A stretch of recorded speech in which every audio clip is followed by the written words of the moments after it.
All right, so you were born in Cleveland. What's your earliest childhood memory from that time? Earliest childhood is probably a lot of cold weather. I do love it there. Yeah, all my family's there. But we would pretty much go back like every single summer, which is great because I personally hate cold weather. So like this is amazing. Yeah. But like all my family's there and stuff, and it's great. It's just a little bit chilly. Nice. And so yeah, you mentioned moving. So you moved to North Carolina when you're how old? I was in second grade, so that was 8, I think. 8, 9, Yeah, something like that. in that. Nice. So, And when you moved to North Carolina, unfortunately, at a young age, your dad passed away, which, I think we should talk about because obviously it played a major role in your life, I would assume. 100%. What do you remember from that time? You're still pretty young. So, what is that like as a young child to kind of experience? I mean, that whole time was an absolute like blur, I would say. But for kids, especially because I was 12, it's just like you never think anything bad can ever happen to anybody, right? To your friends, to your parents. And that whole time was an absolute blur because everything was going great. Sports were going great. Family was going great. School was going great. And then he had stage 4 cancer out of the blue, completely random.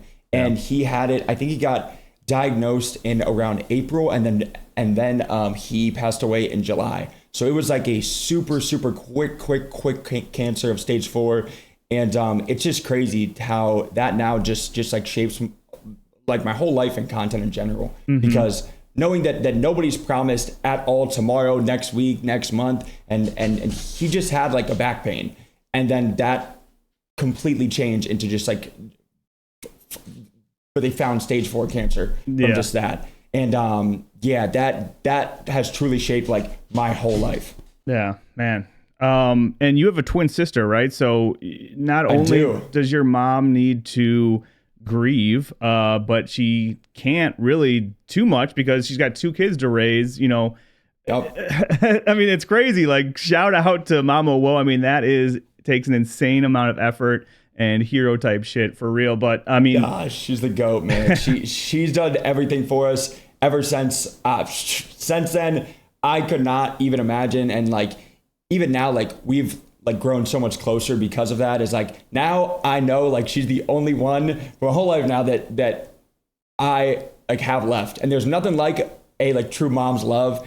And she's done everything for us forever now. So it's super cool to grind and just like try to grow a content and brand and then like treat her to stuff that she did for us her whole life. That's sick, dude. And I mean, obviously she did a great job. Look where you guys are. I mean, a lot of kids can go through something like that and then you see like the lash out, getting a lot of trouble growing up, things like that. But I mean, testament to Mama Whoa. I mean, go, man. Amazing, dude.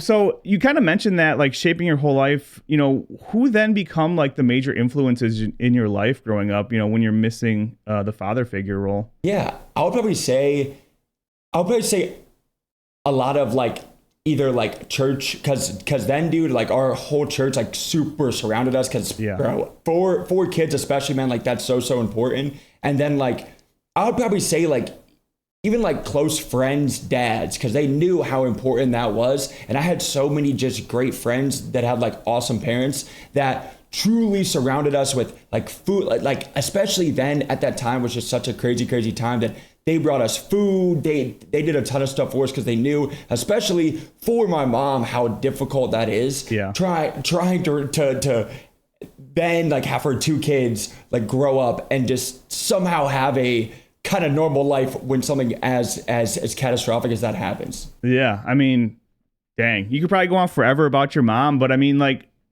what makes her so special that she was able to do that? Because I think a lot of people would kind of like just want to give up. Nah, the number one thing that is just always so crazy to me is how she put her kids before like herself. And that was with sports stuff.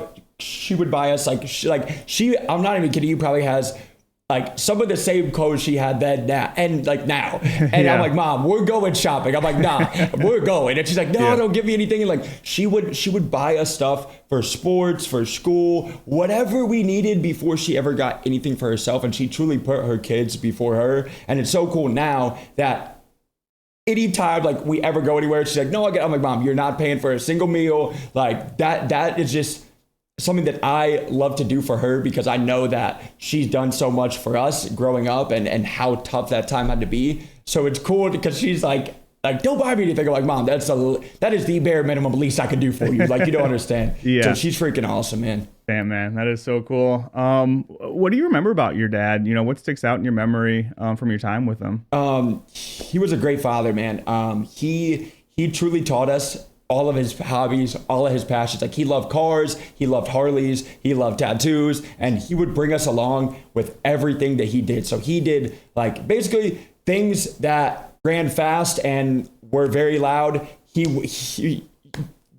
be like, yo, Joe, we're going to a freaking drag race or to go see like car shows and all that kind of stuff. And then that like grew my passion for cars and stuff is from an early age. He would truly show us like all of his hobbies and all his passions. And I can definitely appreciate that now because there's a ton of times that their parents or some kids' parents just like have their own hobbies, just them. Mm-hmm. And they like, I wouldn't say hide it, but it's like their thing. Like, no, dad's going out, like stay home. So like he would just take us everywhere. And I truly just admire that now. Man, that's awesome. You have those memories, dude. That's so sweet. So you're in North Carolina.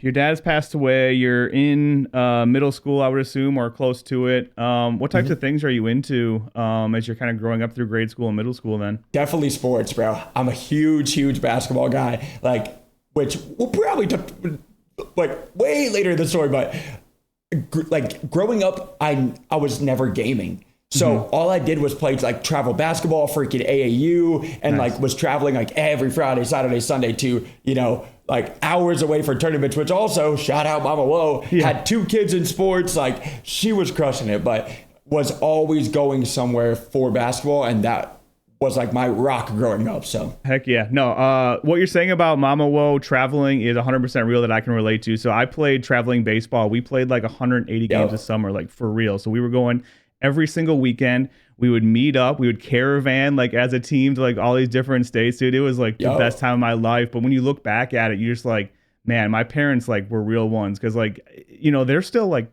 30 something, you know what I mean? And they're like giving up their life basically to like go watch me play baseball. Exactly. And especially on a weekend too. Like of the time they could just be chilling. I don't want to go on a Saturday, Sunday drive hours away for a couple games. And there's times that like you would have like a freaking 7 a.m. game. It's like, what the heck are we doing? So it's like, she would crush it, man. She's the freaking best. That's awesome. What about in school? Did you like school? Did you hate school? What kind of student were you? I would say I was a good student. I definitely was not a great student. I can gas up my twin sister some. She's like brilliant, like very, very smart. Nice. She was the valedictorian for our whole class, like 470 in high school. And like seeing her, I guess I was like kind of jealous. I was like, bro, I'm not studying like I'd say like I got like B's, like okay grades, but she was always like AP classes, straight A's, valedictorian, full college scholarship. So I was like, yo, screw that, man. So, but like I would say I was a good student, you know. Nice. What about like childhood obsessions? Like, you know, some kids will be obsessed with dinosaurs or space or collect rocks. You remember any like obsessions you had? Oh, that's a good question. Thank you guys so much for watching this clip from Mimosa Brunch. Don't forget to subscribe if you want to see more. And if you want to watch the full interview, just click right here.